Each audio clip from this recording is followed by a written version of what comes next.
It's the United States of America. Why are you hurting people? If you want to go kill and hurt people, go to Iraq. Why y'all doing this to people?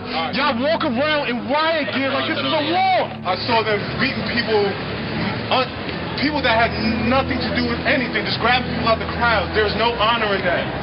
My mom, my father, everybody has served in Iraq, Afghanistan war. I did 14 months in Iraq.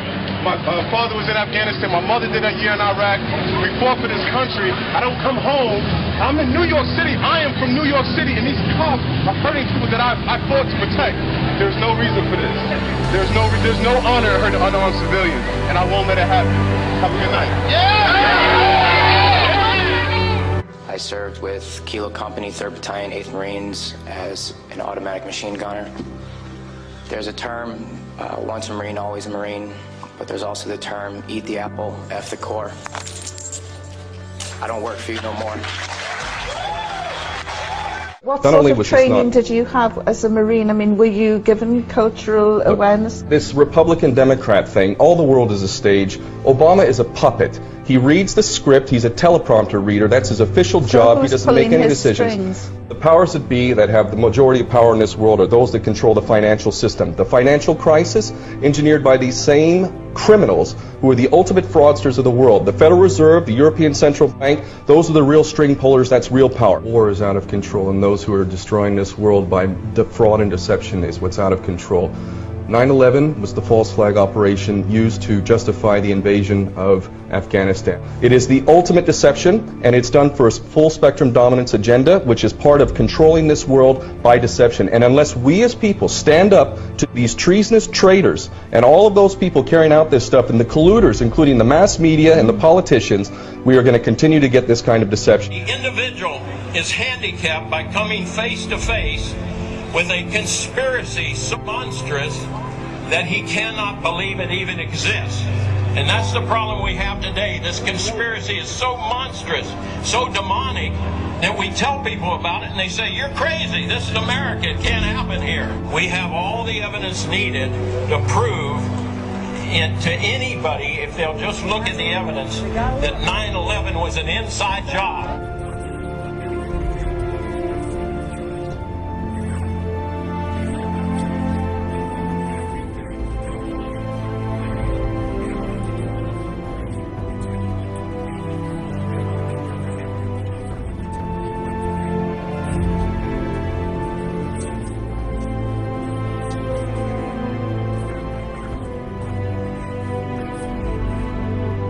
I wanted to fight in the war.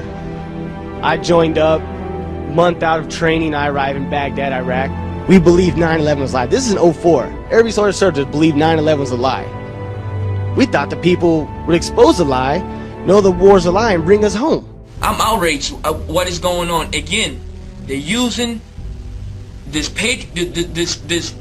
idea of patriotism and honor. That's bullshit. This war is not about honor. This war is about profiteering. This war is about money. We're nothing but pawns being used for their political agendas. We need to wake up, and these politicians need to stop playing with the citizens' emotions and trying to give them this emotional high and patriotism. Let's speak reality. We need to wake up America. What you see with people is that they're desperate to hear what they want to hear. For people to say, oh no, these conspiracy theorists, they're all crazy, you know, they're all paranoid. It's not really going on. It's ridiculous. And this is done to protect you. This is done for you. You know, we're the government. This is why we're doing it.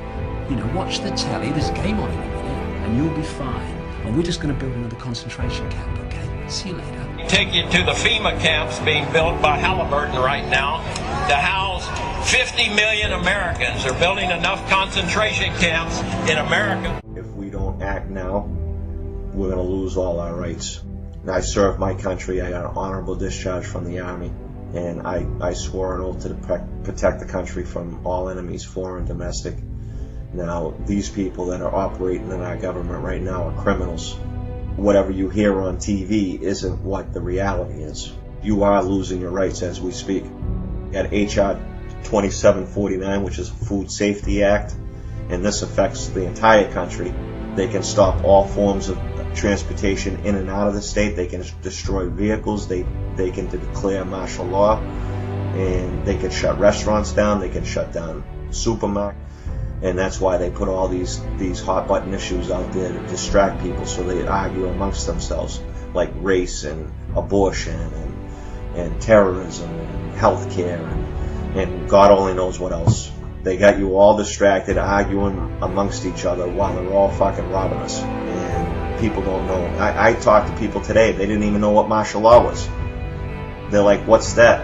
And when I told them, they couldn't believe it. I mean, people have to wake up. And it's unfortunate, but we're at a point right now that if people don't wake up, they're going to lose everything that they fought for. That's where we fell off.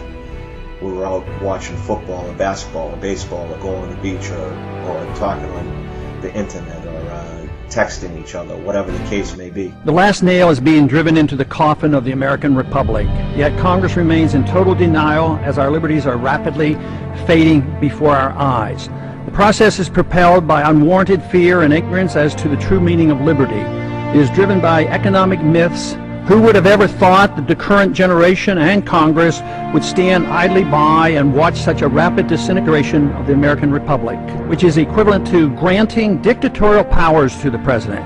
Our presidents can now, on their own, order assassinations, including American citizens, enforce indefinite imprisonments without due process, treat all Americans as suspected terrorists. It appears that the fate of the American Republic is now sealed. Every time our country stands in the path of danger, an instinct seems to summon her finest first. It's always the patriots who first hear the call. When loss of liberty is looming, as it is now, the siren sounds first. When ordinary hands can possess such an extraordinary instrument, that symbolizes the full measure of human dignity and liberty. That's why those 5 words issue an irresistible call to us all. So as we set out this year to defeat the divisive forces that would take freedom away, I want to say those fighting words for everyone within the sound of my voice to hear and to heed. From my cold, dead hands,